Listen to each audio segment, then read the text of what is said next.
একটি ছেলে যাকে স্কুল থেকে একটি চিঠি দিয়ে বের করে দেওয়া হলো এবং বলা হলো কাল থেকে আর তুমি আসবে। ছেলেটি বাড়িতে গিয়ে তার মায়ের হাতে চিঠিটি দিয়ে বলল, মা স্কুল থেকে বলেছে কাল থেকে আর যেতে হবে না। মা চিঠিটা খুললেন, চিঠিতে লেখা ছিল, আপনার ছেলে মন্দবুদ্ধির, কাল থেকে আর আমাদের স্কুলে পাঠাবেন না। আমরা চাই না আপনার সন্তানের কারণে আমাদের স্কুলের ফলাফল খারাপ হোক। মায়ের চোখে পানি চলে এলো। ছেলেটি তার মাকে জিজ্ঞাসা করলো, মা চিঠিতে কী লেখা আছে আর কেন তারা আমাকে স্কুলে যেতে বারণ করেছে? মা বললেন, বাবা এখানে লেখা আছে আপনার সন্তানের আইকিউ লেভেল অনেক বেশি। আমাদের স্কুলের সেই সামর্থ্য নেই যে এত মেধাবী একটি শিশুকে আমরা পড়াতে পারি। মা চিঠিটা উল্টোভাবে পড়ে ছেলেকে বললেন, তুমি অনেক বুদ্ধিমান, পৃথিবীর কোনো স্কুলেই তোমাকে শেখাতে পারবে না।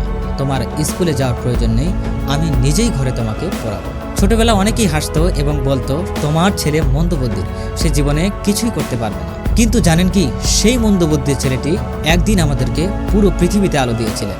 নাম তার টমাস অ্যালভা এডিসন, যিনি আমাদেরকে বৈদ্যুতিক বাল্ব উপহার দিয়েছেন। এই বৈদ্যুতিক বাল্ব তৈরি করতে গিয়ে তিনি 100 বার নয় বরং 1000 বার পরীক্ষার মুখোমুখি হয়েছিলেন।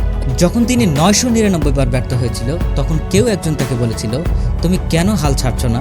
তিনি বললেন, আমি 999 বার ব্যর্থ হইনি, আমি 999টি উপায় শিখেছি যেভাবে বাল্ব জ্বলে না। অবশেষে 1000তম চেষ্টায় তিনি সফল হলেন আর হয়ে উঠলেন একজন মহান বিজ্ঞানী। যদি পুরো পৃথিবী বলে তুমি পারবে না, তোমার দ্বারা হবে না, তাহলে তাদের দেখিয়ে দাও শুধু তুমিই পারো। আজ কেউ যদি তোমাকে অযোগ্য বলে, সেটা আজকের জন্য, তুমি চাইলে আগামীকাল নিজেকে বদলে দিতে পারো।